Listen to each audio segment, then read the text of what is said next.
Welcome to this beautiful platform. We are talking to young women who are determined to change their communities. These wonderful young women have started their own initiatives with nothing but aiming to change their communities. Through determination and proper mentorship, we believe that they are going far.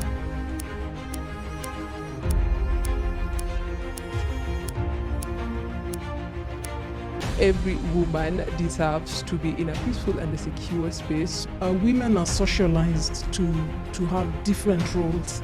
Any action that you do, you must be ready to pay the price. They have commercialized our bodies in every aspect of life. You're beautiful before even a man tells you that.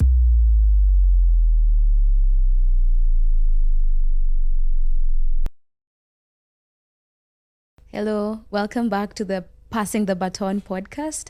This is where we talk matters women, think of everything that is affiliated to women.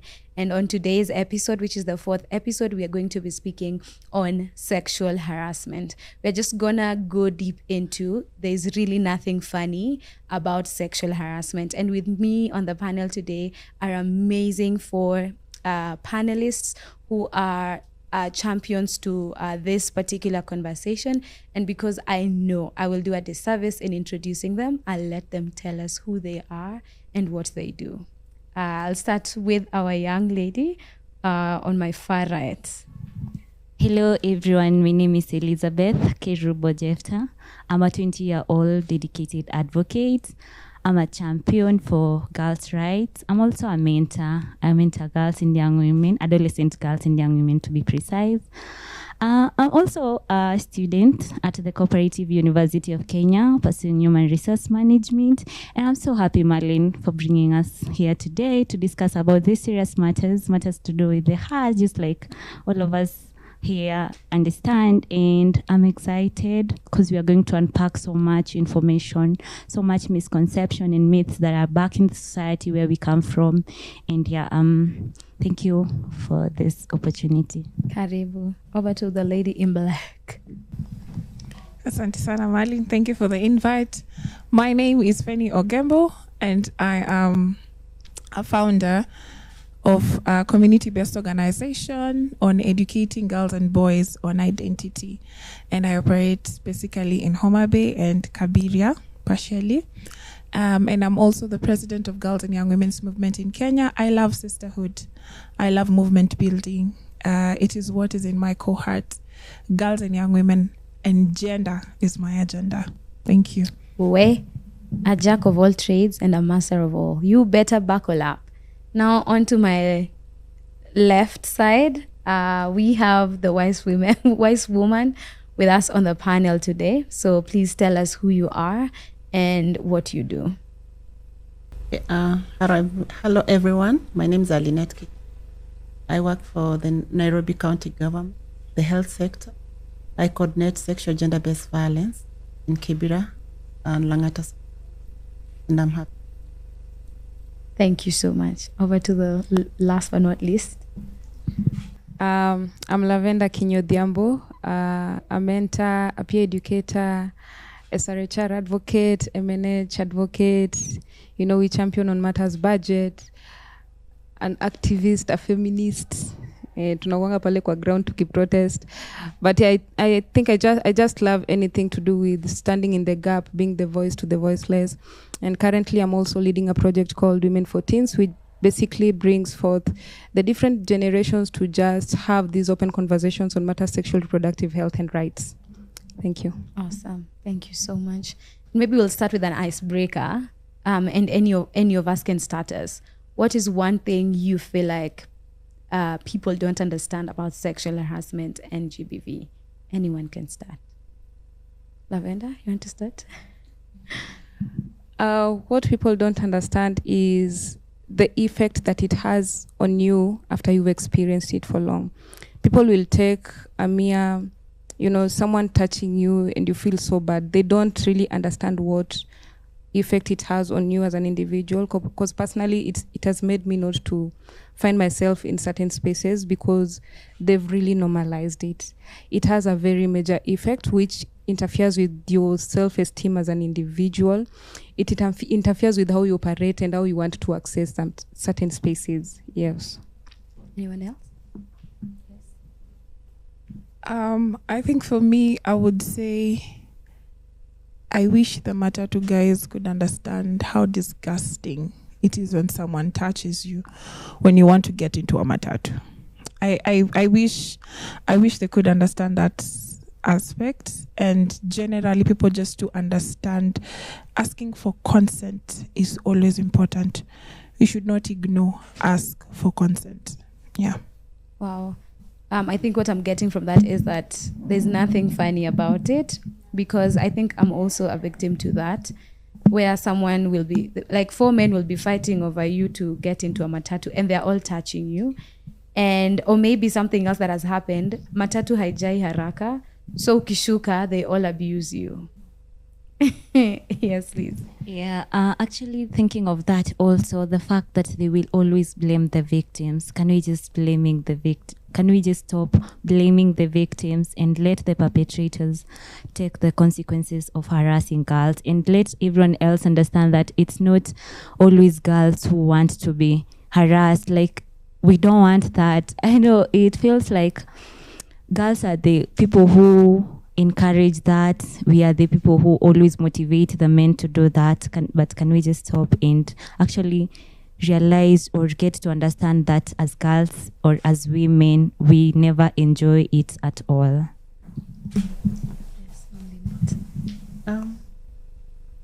I think it's the issue of normalizing harassment in our society. Yeah.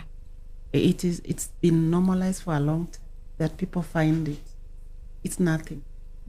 Yeah, that's why it keeps continuing, and we really need to stop normalizing. Yeah. Yeah, in every area. Yeah, be it in the transport sector, yeah, workplace. Yeah, because harassment comes in all types, be it non-verbal, verbal. Or just someone making you feel uncomfortable, and to them it's okay. Yeah. Yeah, so that normalization. Yeah. Yeah. I love that you're saying normalizing. Now, how do we take a detour from normalizing to changing this culture? And what does normalizing look like? Because tunaweza sema normalizing, but then there's a viewer who does not understand what normalizing sexual harassment is. I think I've been in conversations where someone is like, I didn't know that was sexual harassment. I didn't know. And maybe we can speak even about the forms of sexual harassment so that people know that it's not only sexual. Yeah. So how do we bring in the culture that challenges normalizing gender-based violence? You can start, Ma'am Lynette. Okay. I think when you look at forms of sexual harassment, it can be verbal, non-verbal, or sexually wanting someone, but of course not showing. But just even the way you look at someone, the way it can be physical, that someone touches you and you don't really want that person. Yeah. Yeah.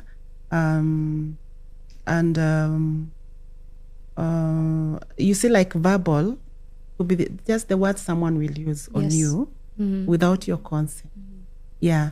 So it's something like in workplaces, it's such a normal thing, yet it's actually harassment on someone. Or even in our communities. One time I was somewhere on Thika Road, and we were talking to some young people, some young girls and young men, and they were talking of, I thought when you touch someone, they should feel nice. See? Yeah, so people just assume that when someone is touched, they'll feel. Yeah. Not knowing that the other person feels offended. Yeah, so you see that type of normalizing it, and it continues because you are assuming that person is feeling. Yes. Yeah. So courtesy of Safe City, and maybe Lavender will speak on this, and Polycom being the implementing partner, they came up with an app. And before the app, there was some information that was disseminated on the different forms of sexual harassment. I don't know if you're able to just feed into that. And I believe all of us know the different forms. we were all in the training. Yeah. So let us just let the viewers know what are these forms like. And I believe some of them will be shocked to find out that what they're being done to is sexual harassment, but they don't know how to. Yeah. Mm-hmm. So I'd say, first of all, this is a conversation that it takes time for people to actually digest in. Because the moment you mention the forms, they're like, that can't be sexual harassment until it is fully explained. We have very many forms of sexual harassment. We have catcalling as one of the form of sexual harassment. We have taking of pictures as form of sexual harassment. We have showing of pornography content. That is sexual harassment. We have indecent touching, the one that we say unaenda kwa matatu. That is form of sexual harassment. We have the indecent exposure. And this is now where conversations tend to really flow in. It comes out as an argument. We have rape is one of the form of sexual harassment. Like, it's all round and all round. Now, when it comes to now the conversation itself, unless someone is explained to, trust you me, if someone will come to me and tell me catcalling is sexual harassment, I wouldn't accept. But what comes with catcalling? If at any point you're walking somewhere and you're being catcalled, maybe what is catcalling? Like the xx, you get. They'll do the xx, and definitely some other words will follow. Yeah. And the words that are going to follow with that catcalling are never pleasing at all. There's a day we were having conversations with adolescent girls, and you'd find maybe they love it when they're being catcalled. But you'll come to realize if you don't respond to the catcallings, there are some vulgar words that will come after that.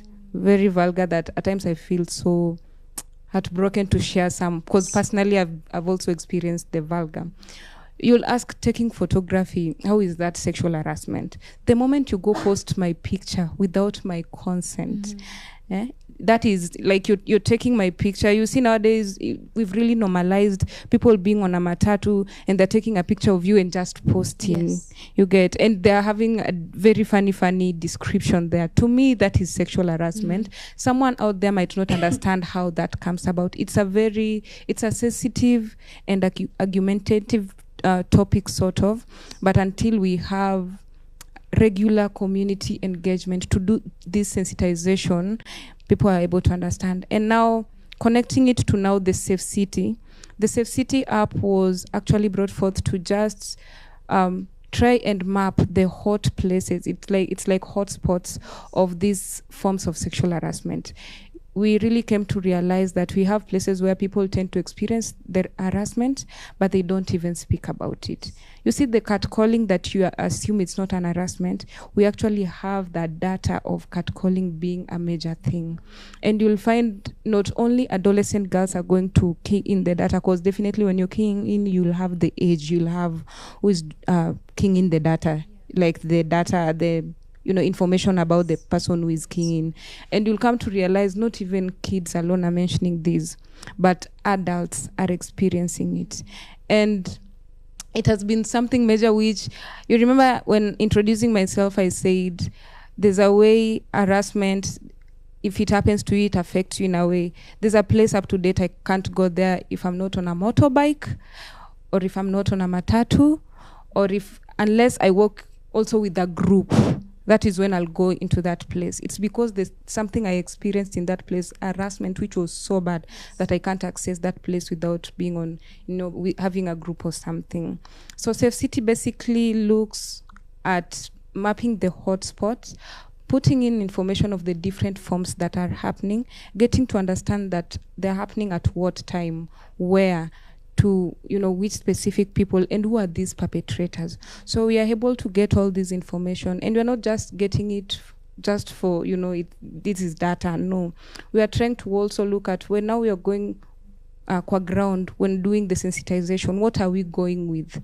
What information do we have? What have these people experienced? So that when you're handling something that and they know it is really happening. So when you asked about normalizing comes in, it's happening and you mention it and someone is like, nah, you mean spanking is sexual harassment? That to me doesn't sound like one. And they'll want to bring it in a context of even people in a relationship do it. But now that is where we say consent comes in. have I given you that consent to do that? You get? Yeah. And that is where we say now normalizing is really manifested in that state. Yeah. Thank you so much. And Fanny, you've also said you run an organization which is committed to empowering boys as well. So how do we unpack this information for them? Because I think they are taught young that it's okay to just do and it's funny that at me myself, when the training was coming to us, I was like, how is it? But as long as I've not given you consent to do that, it is sexual harassment. Maybe with my man, I can do that. I don't have a man, just so you know. But like, you get the point. Yes. I think the first thing ni ku unlearn, relearn, and then learn again. So that's the best policy that we can be able to use to tackle some of the social negative norms, because it's something they have learned and they need to unlearn it. And how do they unlearn it? Through one, they have to listen to testimonies from girls. So at times we have session where we are having only girls, and then we have sessions where we are having both girls and boys, so that they know, the girls can hear from the boys how good it feels when they do that. Like, it's something that creates ego to a man and makes them feel nice. But they get to hear the girls are like, that is so disgusting. I mean, it's so annoying for you to do that. This is how it affects me, and this is how it does. So I think that's the best way to incorporate the conversation or localize the conversation with the adolescent girls and boys, because akijua nikifanyia hivi ule msichana wa class anasikia vibaya na ita affect esteem yake, like mbona niifanye, you get. And as the saying goes, train up a child in the way they should go and they will never depart from it. So when we instill this teachings and learnings out to wakiwa wadogo, they will grow up and then they will never forget. Like totally, they will never forget about it. It's like right now, sometimes I have conversations with my peers who are boys, and they're like, oh, you guys just saying, oh, women empowerment. Kwani tukiwafanya mnajam sina wabamba? And you're like, okay, inabamba aje? I don't, boys, I don't get it. Like, I bambi, you get. At times, Pia, you find that because of the normalization, it makes you, like, Mimi, to be honest, before I knew these things, you felt like you're not a woman. Like, like, watu wengine wanakuja kusema class, aki unajua nilipita pale, walifanya. And I'm like, there's something wrong to me. Am I a potato? You know. But we forget that these things actually affect you. Yeah. When you ask yourself as a woman, am I pretty? Nisipofanyiwa. That is not the problem. You have self-esteem issues. You're battling your own battles. Yes. And that is why for us, we are big on giving children their own, helping them to identify their own identity. Because when you know yourself when you're a child, you develop the confidence, you have the courage, you have everything it takes for you to be able, to just walk on the streets. Ukisikia mtu mwingine amefanyiwa, you're like, that is sexual harassment. I don't need to feel bad. Just jafanyiwa ati I'm not pretty. Everyone out there, embrace diversity. Yes. Yeah, and we are all beautiful in our own diversities. Yeah. I love that you've said we can use testimonials in also sensitizing the boys. If any of us is comfortable, what is one personal experience with regard to sexual harassment you faced that made you see like this is such a big issue? Like, it's not only just catcalling, by the way. Okay. Yeah.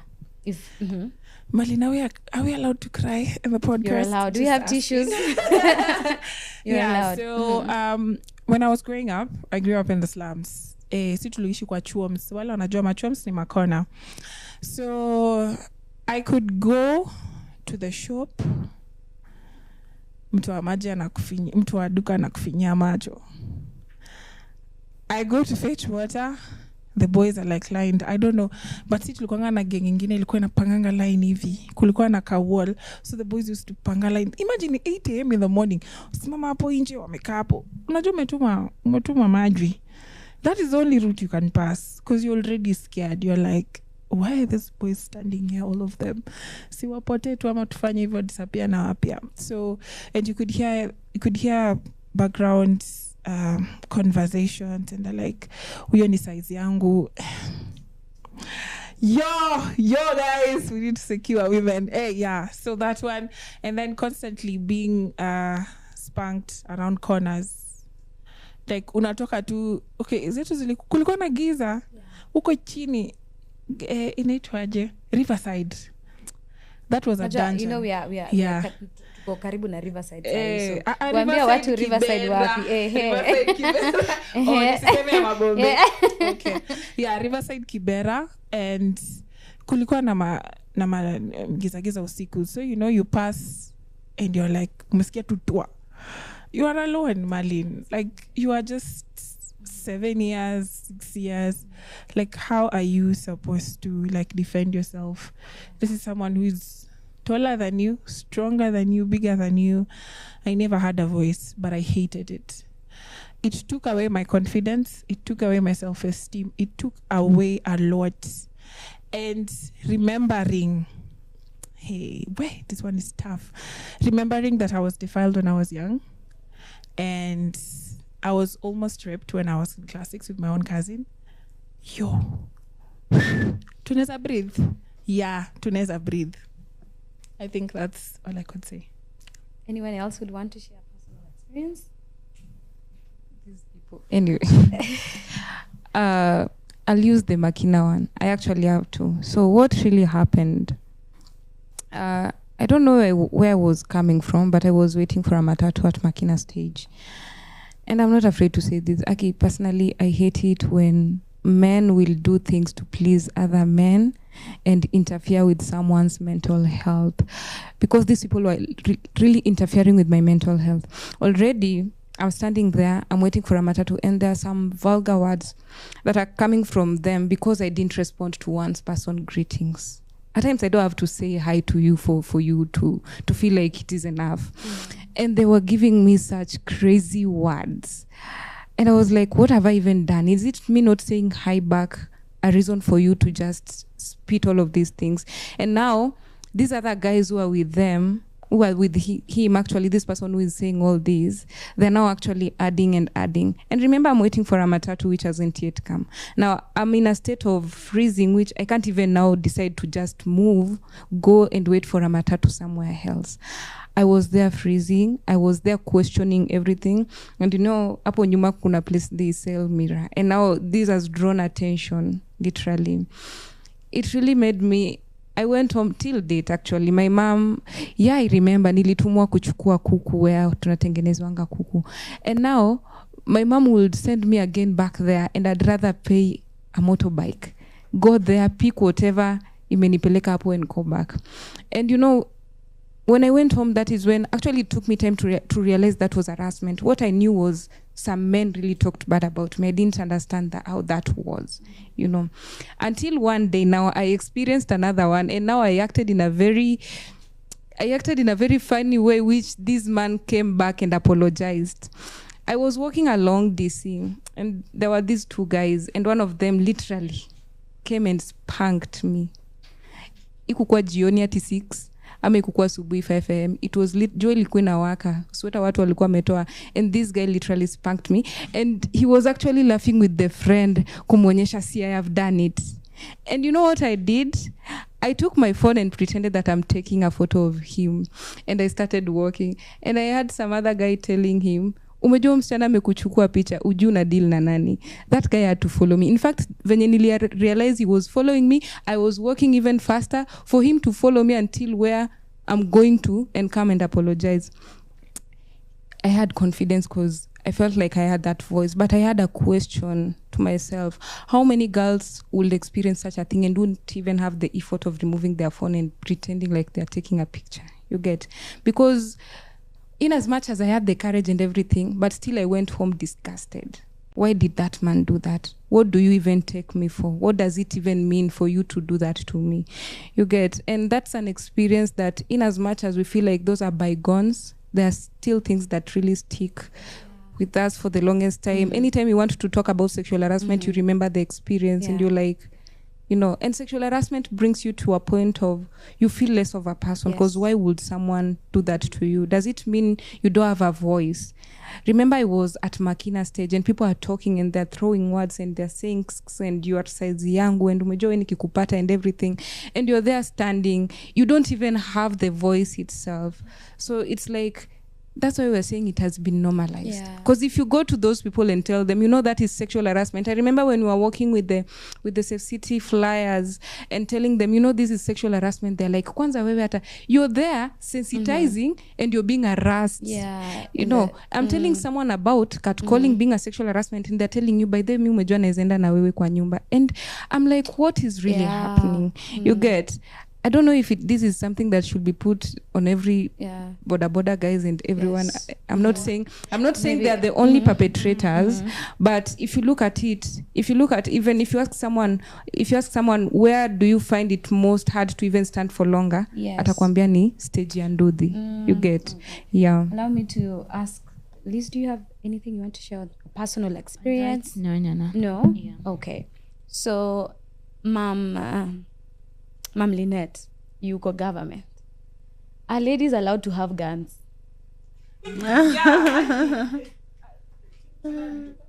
Because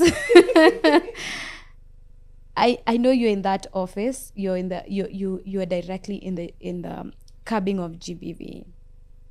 Like, I'm serious. Like, can we have guns? Because my goodness, if I remove a gun, I believe they might run. They can run and leave me alone. How do we counter this thing? Because now I have 24 hours in my day. I have to set at least 2 hours to watch YouTube to learn self-defense. My money that I've worked hard for, I need to set it outside to buy teasers, to buy sharp objects, to learn where the Sodom apple is, instead of bettering my life. How do we curb this thing? Like, why should we shout our lungs out? What is the government doing? What are you guys doing to curb this? And in case mimi, sawa, we know we can go to the chief to say, nimefanyiwa hivi.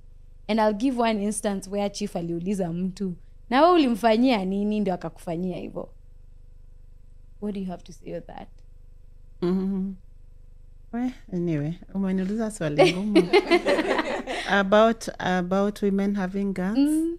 That one I can't speak. You can speak on that. I can't speak on that because I don't know even the people who are given guns, how the process of getting or owning a gun. Yeah, but I'm very sure you're talking about how we can defend ourselves. Yes. The girls and the women. Yeah, but I think the government has done a lot. Just ensuring we have laws that protects women and girls. Yeah, especially when you look at the Sexual Offences Act that actually protects us, that when someone is harassing you sexually or any sexual violence, you should be able to report. Yeah, we have the standard operating procedures of how to report those cases. Yeah, so like for sexual harassment, it's always good for, you can even record when someone is doing.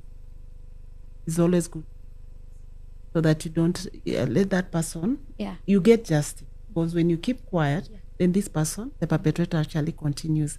He thinks you're feeling nice about it. You're not feeling nice about it. Yeah, so it's important to report. Whether you're in workplaces or even outside there in the community, I believe mostly sexual harassment should be reported in the police. Leave alone the administration like the chief police. Because then they'll call the perpetrator, try maybe to solve the issue there. Some of them maybe don't even understand addressing. So to me, it's always proper to report to the police. That because we have police officers, we have gender desks in our police station, and the police officers they know how to manage sexual violence. Yeah. So to me, the government has done to improve issues, gender-based violence, sexual violence, harassment being that we need to ensure protect and action. Okay.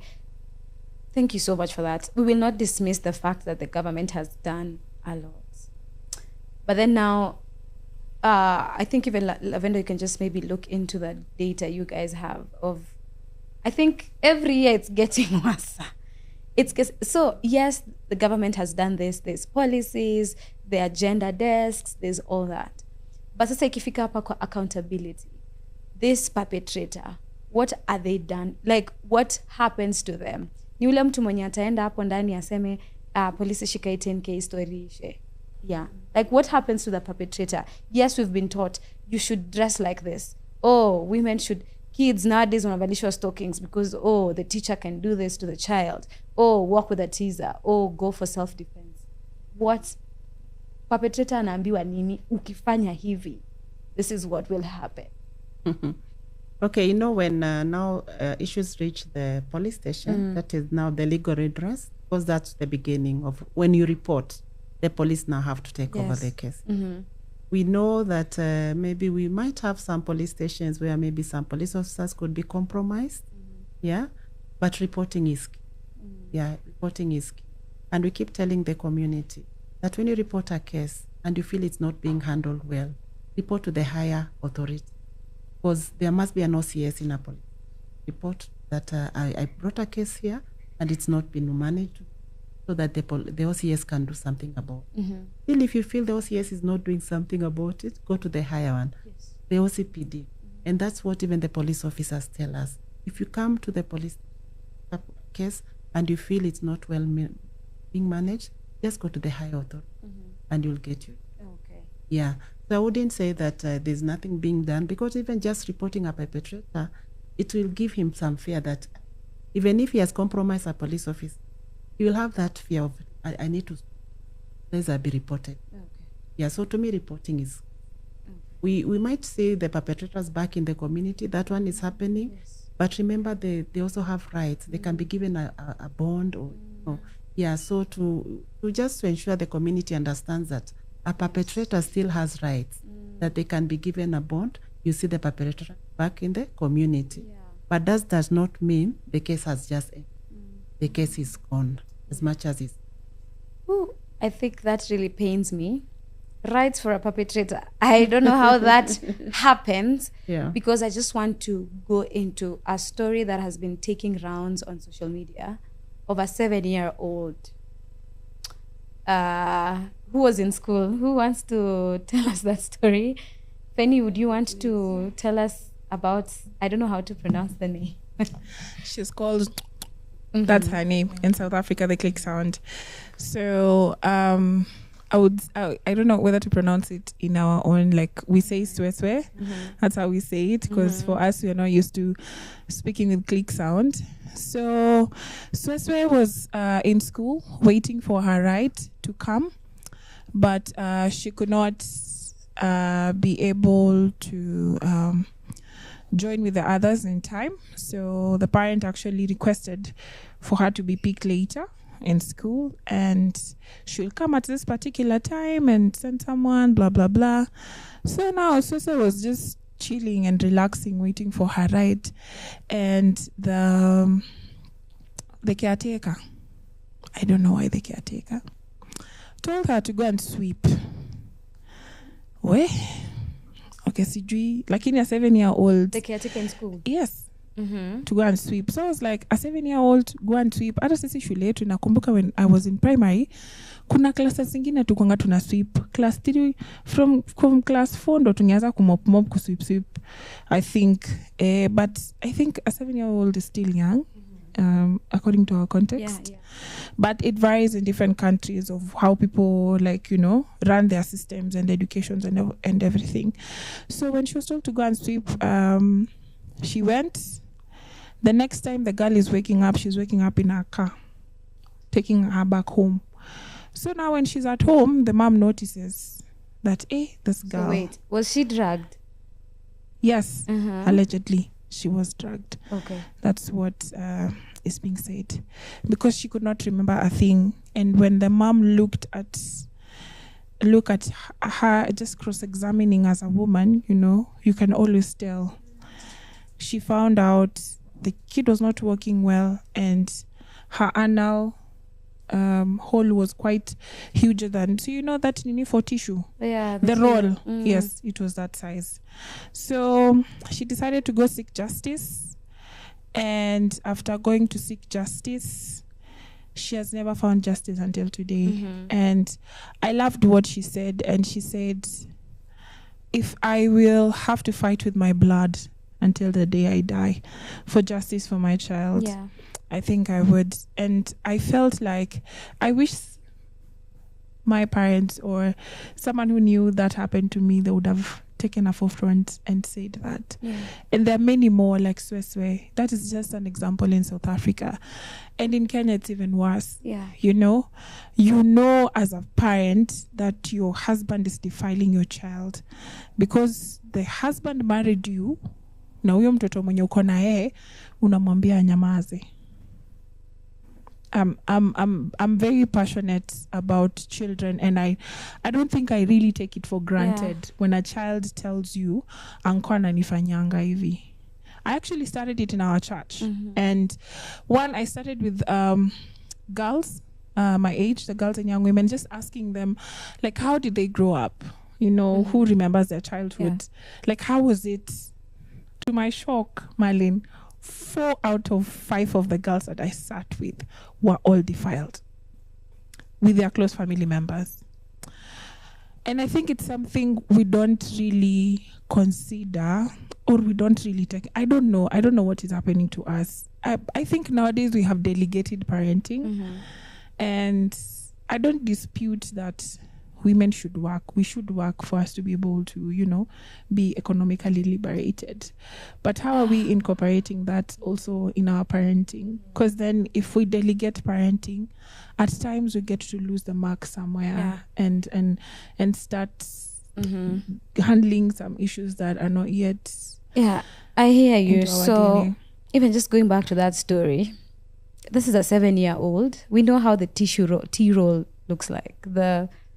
The brown thing, it's not Yogurt brown is for your all, brown. but there's also like so you can imagine a 7-year-old, the type of force that was used for testimonials. I want the men and even the women to understand how painful this is.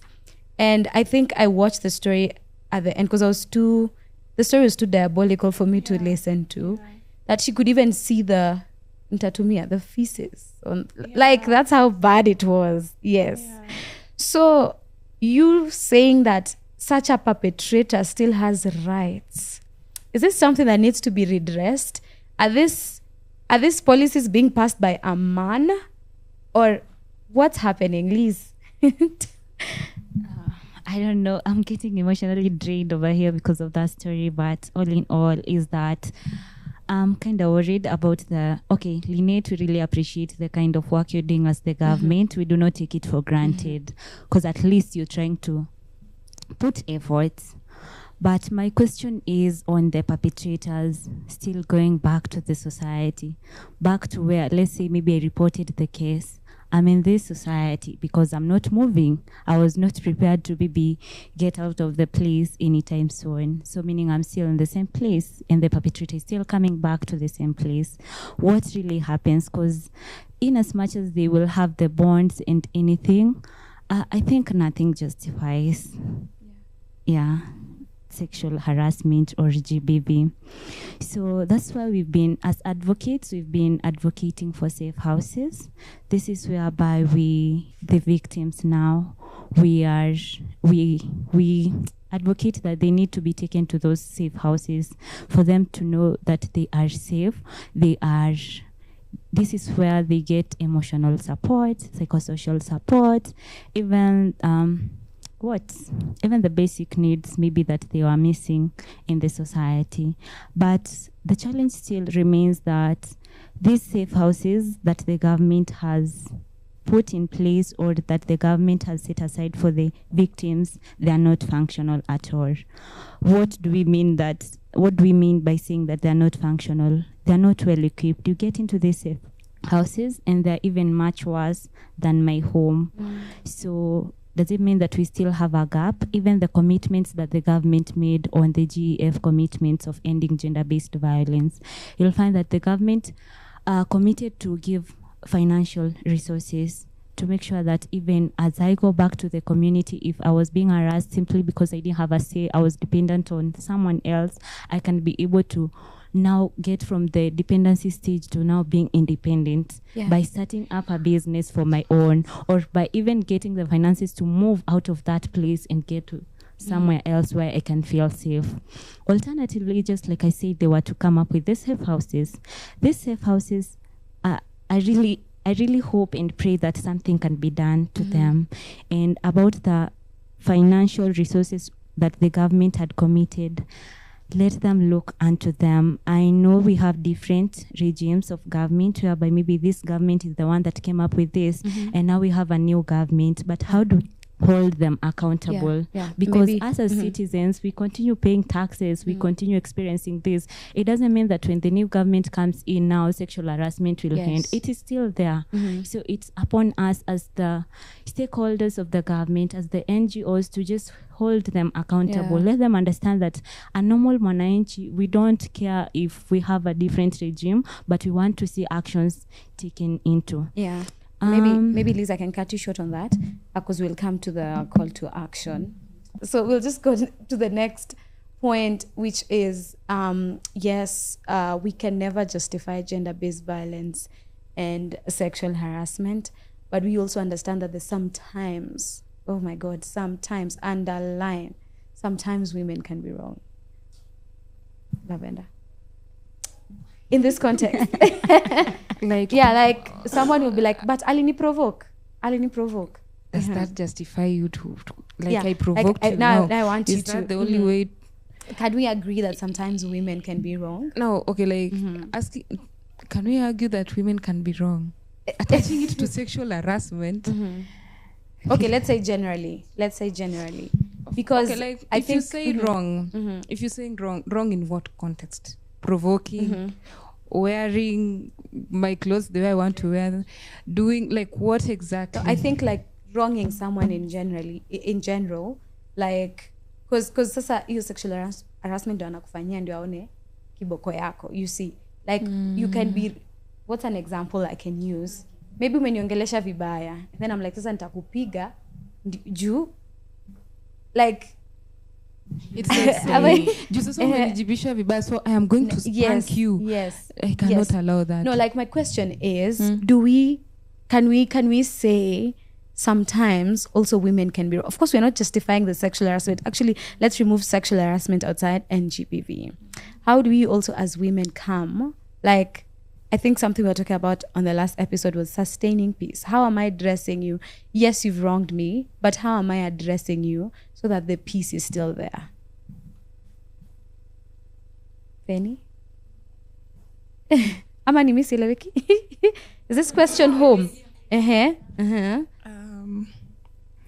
I think one statement that I was told before I got into a workspace or maybe get into the corporate world was mahali watu wako wengi, watu hukoseana most of the times. And we cannot dispute the fact that we've seen some men run away from marriages or run away from places because of gender-based violence and because of societal, should I say norm, that men are strong, men are not allowed to speak, men are not this, men are not that. So unapata wanakuwa kinda, they adapt to the situation and also make it a norm. Make it a norm that even if I go, I don't think I will find justice. Like, I'd give an example. I had a neighbor, okay, even recently, I had to leave my house at ilikuwa saa sita, they started quarreling. So, alimpiga, alitandikwa. I have never, honestly, I didn't know the background story, why they were fighting, but you could hear words throwing here and there. And so I had to like wake up my neighbor. Funny enough, all men were asleep.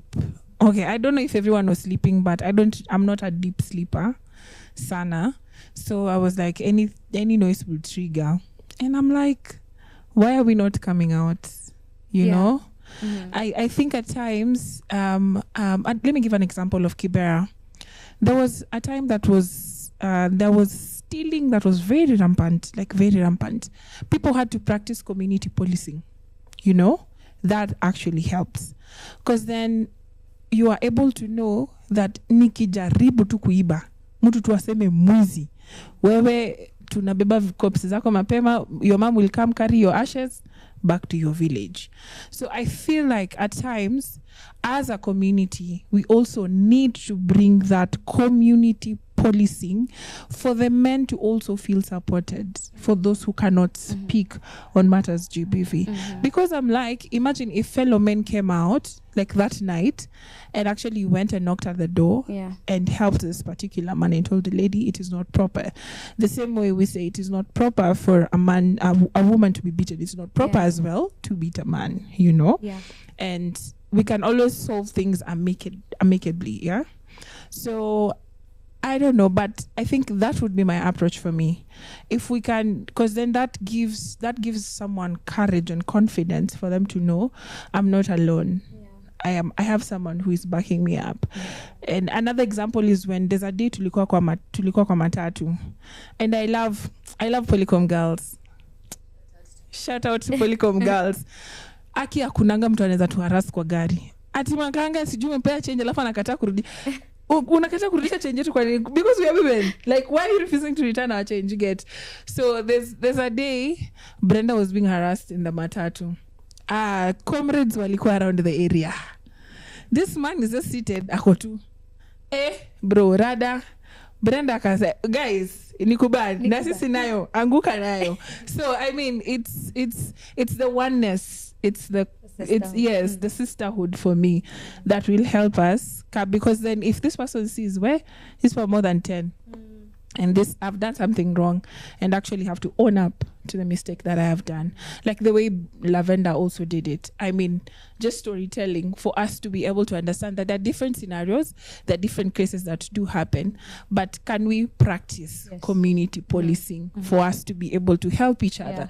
Because at times Lynette will tell you those things takes process. Ever imagine someone has spanked you, you are so upset, like you are unajua umejam and everything, alafu unaenda kureport, like even the cases hizo za boda like dem amepanda nini, amepanda bike, amepanda nduthi, ana fare bebe, ana fare ana kabisa, lakini amepanda nduthi. What will she do? Alafu atamsmailia tu, atamwambia we history si tumemaliza. You get at the end of the day boy akomboka and after do unaona nataka alipo, like pay me for my services, you get. And also even in sorry, I love making stories with Uber people. They will those guys have beautiful stories. They will tell you stories of where it is now at times it's the women who are offending them, and then like, but nimesikia 98% it's the men who offend the women and the matatus and the Uber industries. But when you hear those stories, you as well also get cognizant that there are things that are happening, and then how can we mitigate I would call it trending. The trending vicious cycle. Of sexual harassment as well. So I'd just like us to get to the call to action now. And this is also to you. I know you're working there, but what would be, because I'm sure there's a gap for you as well as an individual. What is a call to action you'll give out to the government, even to the organizations that are doing? Whether we should commend the organizations that are doing such an amazing work in responding to such nini. Utaenda organization, they refer you, that the referral system are A1. So call to action. Lavender? What's a call to action? I think men will go to the community itself, because of course we have something happening up there at the government. First of all, I'd say sexual harassment is not funny. It's not something to smile about. It's not something to make joke around it. So it is my urge that we bring our hands together, we bring our minds together and make our community be a safe space. Let it be that one day when we are seated somewhere talking about sexual harassment, we are talking about a long gone story. and we are now talking about the safety itself, how safe our girls are, how safe our men are, how safe our boys are, you know, and not making it or bringing it in a context of fighting between men and women. Because anytime we are having conversations on sexual harassment, it is like women provoke us. At times, women are so empowered. It is not a fight. The only fight we have here is making the community a safe space for all. Let the generations that are coming find everything that has been laid so well for them to work. Like, let it be nikikuja at around 12 a.m. I don't have a problem. When I wake up at 5 a.m. I don't have a problem. This goes to all genders, you get. Yeah, so my call to action is to the community. Let's just bring our hands together, our heads together, make a community a safe space for all. Yeah. And also to the organizations, let's be people who really get these cases and run with it the same way we do it, but let's put more effort and more effort. Let's not only focus on the bad side, but can we also do more of community engagement to make these people understand, and let's make them understand in a good way, because now we are bringing it forth as fights. You know, you men, you're the perpetrators, but let's make these conversations so normal and as frequent, you know, to make everyone understand. Yeah. Okay, thank you. I think listening to all of you, I think our call to action for all of us as society was when we want to look at where sexual harassment has been there for a while, and maybe we need community engagement, different groups, school-going children, because might start in our homes anyway, talking about parenting. Yeah, so that children know it's wrong when someone. Yeah. And it's also wrong when they do that. As children, as they grow up. Because creation of awareness is key in our communities. Because, as we say, normalizing it, it's been on. How do we change that? Because I remember Fanny talked of, if someone has not done to you as a girl, you'll feel you're not attracted. We need to unchange that. Yeah. So just having sessions with our young people so that they know that we need to change. Let people even understand what sexual harassment is. Yes. There are people who don't actually know what it is. Yeah, because this is tutaongea hapa because we know what it is. But there's someone there in the community who they actually don't understand. When you say that is harassment, how? When I do it, that's a normal thing. Because I'm attracted to that person. Yeah. You see, but does that person appreciate? You called it them. Stalk what?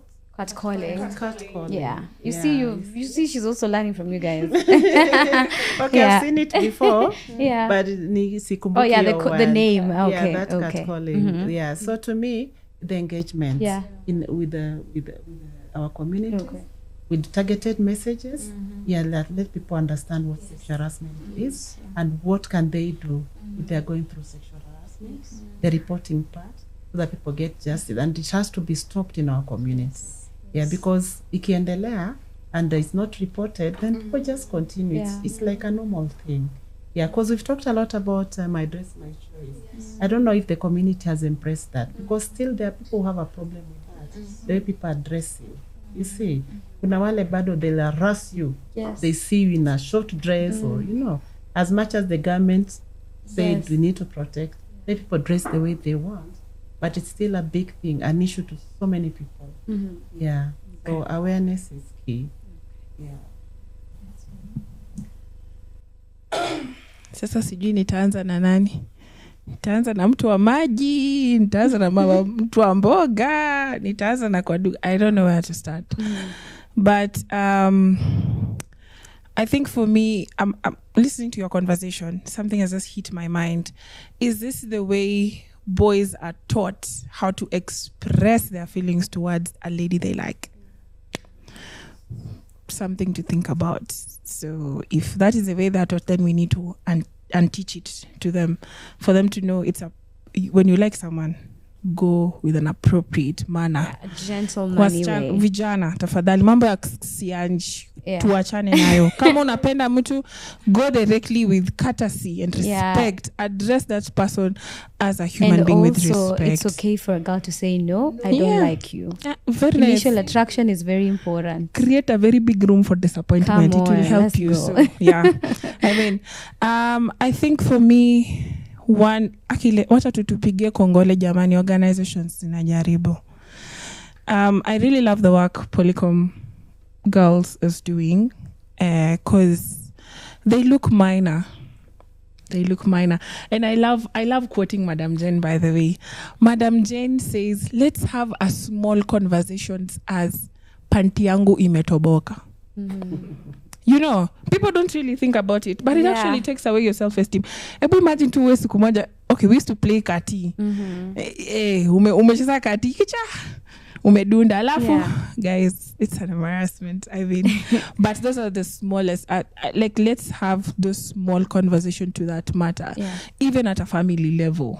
You know, even at a family level. I think nowadays for me, it's let's get to our roots. Yes. Where did we go wrong? Yeah. Let's start with the right parenting. What is the right parenting? It's me telling my child on SRHR matters. It's me being the first teacher to tell my child that a boy will do this, a boy will do that. And if I have two children, if I have a girl and a boy, and I also teach the boy on how to. I remember when we were doing the femicide march, people wrote in banners, kindly, let's teach the boys. We are tired of telling the girls not to be raped. When are we telling boys not to rape the girls? You know, when are we shifting the conversation and how are we shifting it? So for me, it's a call to action of building sisterhood, Marlene. It's a long way to go. Just holding someone's hand. I was a victim of GBV. I was a victim of sexual harassment. So how can I hold a hand of a small child and tell them, you know, if someone does this, there's the reporting part. And how do I tell them? There is Lynette in GBV department in the government. Go and look for Lynette. Lynette will help you. Or if they cannot go themselves, I will help them to go through the process. So I think it's sisterhood, holding someone's hand and letting people know of the legal procedures. In as much as they take time, our judicial system is rotten as well. In as much as it takes time, but let them understand there's a process for you to be taken through, and then you can be able to get justice at the end. But all is not lost. We still have good organizations that can help us quicken the process. Awesome. I think that's all I could say. Lastly, to Liz. Please kindly keep it brief so that our viewers do not sleep. Okay, so mine, I think much has been said concerning the engagement, because it's a community. Definitely a community is made up of several people. There's the father, there's the family, the extended family, the relatives, the government themselves stay in that community. So my call to action goes to the government on their policies. Kindly let's make sure that the policies are clear enough and the implementation part of it is well done, because most of the times you'll find that the policies are there, so good written, looking so nice, but they're not functional. Can we just actualize them and make sure that, you know, these policies are not just to decorate or to just tick the boxes that, you know, we have policies. And the other call to action is to the organizations or the stakeholders that are in the society. Kindly let's incorporate the male as our allies. Just like Lavender said, we are not fighting you, but we want you to act as our allies. We are your sisters, your sisters, your mothers, your grandparents, and let's incorporate them as male allies, because this society, if we want it to look nice, if we want it to look the way we want it, or if we want to make it the way we want it, then definitely everyone has to be involved in the process. And so let the men understand, just like Finny says, that let the men understand that, you know, it's actually wrong to rape a woman, and not forgetting that, you know, these women that you are sensitizing, these women that you are empowering, like they call it, they will still go back to that same man in the society who does not even understand what sexual harassment is or what GBV is. But when we are all coming in board to discuss all this, then we will create a safer community for all of us. Thank you. And so to our viewers, you have heard one. I just want to first of all, commend all the men, all the gentlemen who are standing for ladies. Personally, I know amazing people, amazing human beings that are privileged to be called gentlemen. Are they privileged? That I'm privileged to call gentlemen. So kudos to you guys. And just something else. There's nothing funny about sexual harassment. I know we might have giggled in the set right now, but I wish you knew the tears we cry when we go back to our houses. Someone has touched me inappropriately, or someone has talked to me anyhow. And just put yourself in our shoes. If it were women doing that to you, what would you have thought? And also just as well think of, this could be your sister, this could be your daughter, this could be your mom, your grandmother, anyone. We've heard of grandmothers being raped, yeah, and being harassed. So just put yourself in the shoes of these people. And because of course you're not an expert to being a female, but put yourself in those shoes. And that will be it for us in this 4th episode. Tune in the 5th one. Thank you.